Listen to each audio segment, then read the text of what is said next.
Ni pencetak 3D yang buatan Malaysia buat mesin pencetak 3D ni.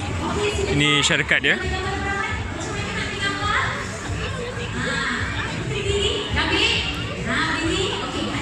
Syarikat tempatan di Malaysia, mereka buat mesin ni.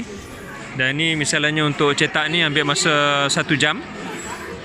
Dan harganya RM10 mereka charge kalau kita minta mereka cetakkan.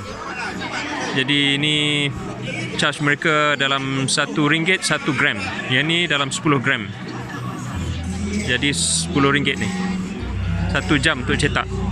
Kita perlu berikan file dalam bentuk format apa? STL .stl guna present seperti SolidWorks.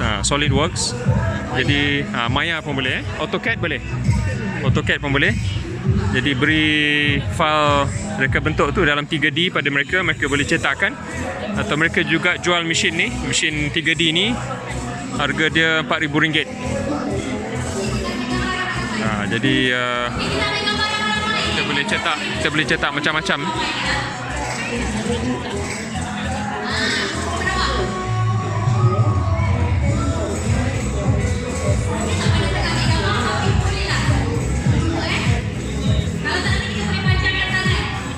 Ini topping ni dicetak dalam beberapa bahagian dan disambung kemudian.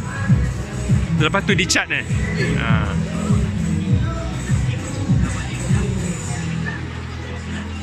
Ni Cik Muhammad Basril gawai di syarikat Micro.